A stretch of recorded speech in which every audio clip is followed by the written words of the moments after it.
Traction is a club that promotes safe driving habits to the youth and the community around us. We've done a bunch of different things throughout the 3 years that I've been a part of Traction, and each year we seem to be doing more and more. Conference is really fun. The Traction Conference was a 3-day event in July, and it was like 10 schools. They all came together and we did a lot of fun stuff, but we also got a lot of work done, and we came up with plans to better our community with driving. Also did stuff to like bond us together and make sure that Traction was getting something done in our community, and we were realizing what problems we had, but also coming up with solutions to fix them. You see all your friends that you met the first Traction Conference, and now you get to go back and see them again.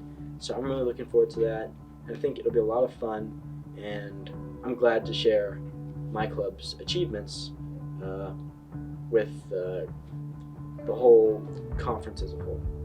Each time you create a different or a adjusted plan for bringing back to our high school, so it's called our action plan. So we put whatever we want to do to either focus on, whether that's seatbelt usage or drunk driving, distracted driving. It wasn't Sleep just is important it was too. distracted driving, it was drowsy driving, it wasn't just drunk driving.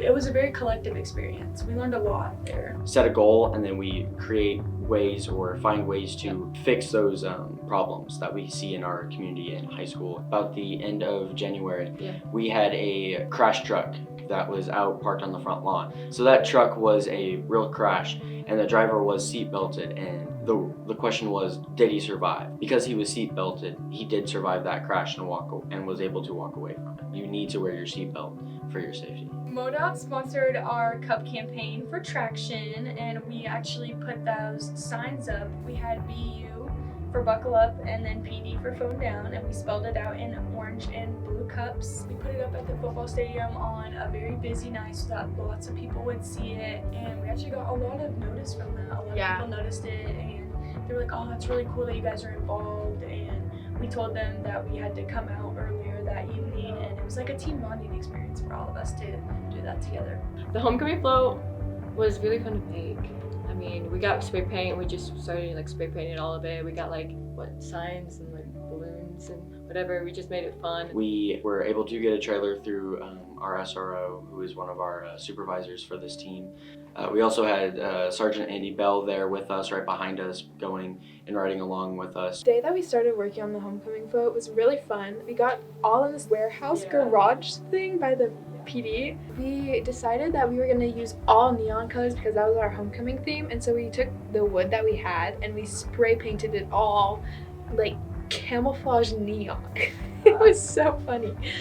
But we all had so much fun just spraying random colors, and then we made little signs and stuck it all up on there. It was a fun way to spend the Saturday. You get to see your friends and do something that's like productive. But we listened to music, went shopping together. It was a nice time to hang out with your friends and do something cool. During the parade, we were handing out like Watch for Motorcycle keychains, the Buckle Up Phone Down chapstick, little pamphlet flyer, stuff like that. But we were also handing out some candy and stuff like that. Card decks with the Buckle Up Phone Down. Traction sunglasses, yeah. Yes, Traction sunglasses. We wanted our whole school to take the pledge, to stay safe and stay off your phone while driving and not be distracted. So we went around to each individual lunch table. I did personally for the senior lunch shift. We encouraged all of the student body to take the pledge. We also hung up a banner in the lunchroom for everyone to sign who did take the pledge. And it was a very full banner at the end. It was very full. We had someone dress up in a dark cloak and basically pretend to be the Grim Reaper, walk very slowly, very ominously, and every 40 or 39 minutes, whatever the number was, pull a student out of class. We got together and we found like a good group of people that would like represent our school that we could pick out to be victims of the Grim Reaper. And we would take them back to a different room and we would paint white face paint over them to show they were dead, and then also give them a little sign and clipboard that said, "Hi, my name is blank blank blank.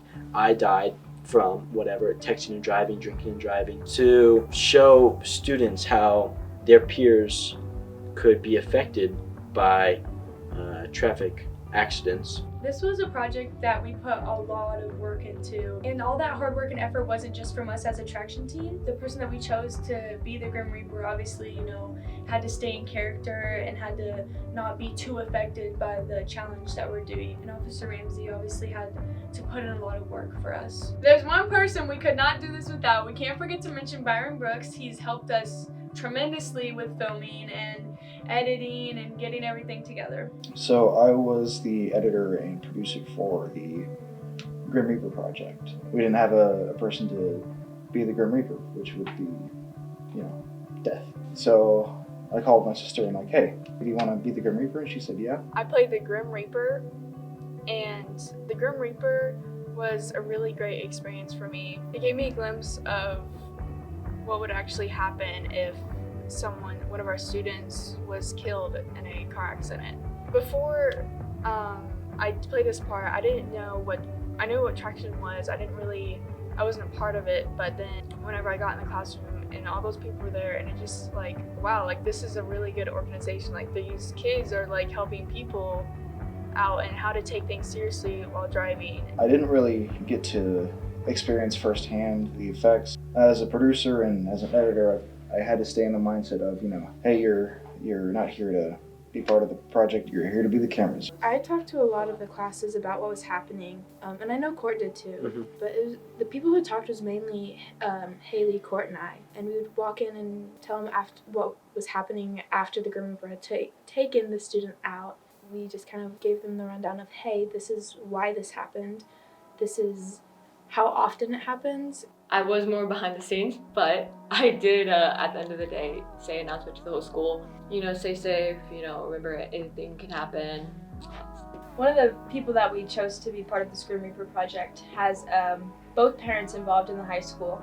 And so we picked him and his dad to be a part of this. And even just seeing them, the dad's reaction to Isaiah being pulled out, and if this were to happen to him, and having the both of them go through this experience and project together really just set a big reality check for us. He was very, very quiet. He started tearing up at one point because he actually considered, what if this actually happened to my family? What if I lost a son because of distracted driving? He's not going to be able to see his kid graduate high school, let alone college that he was planning to go to.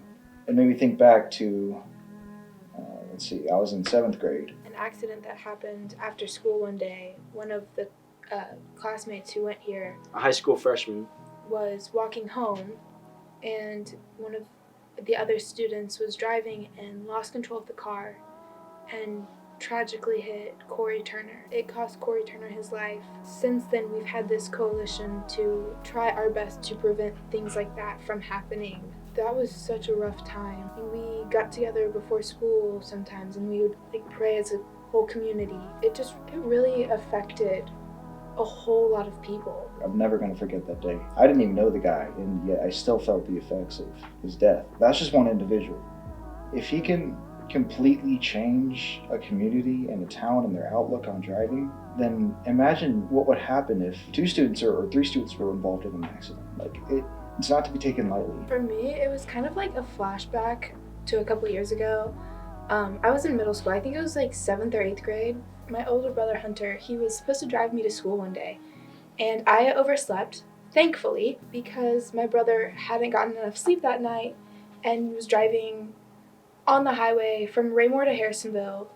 Tired, he fell asleep behind the wheel on the highway. His truck went over, hit the median, bounced across backwards, so he's it looks like he's going the wrong way on the highway. He hits the ditch. He did a few somersaults, and then his truck also turned once it hit it. So he ended up facing the right way again, but his passenger side where I would have been sitting was completely smashed. It was just bad. It was because he didn't get enough sleep and he fell asleep while driving. He was lucky enough to make it out without any scratch, whiplash, nothing was wrong with him. But if I would have been there, I might not be sitting here. And so it was giving me that little flashback of, oh crap, this is serious because it happened to my brother and it could have been me. It's kind of tragic that this happens to some schools. It's a real thing that happens. That's why we're doing it, and to try to prevent it.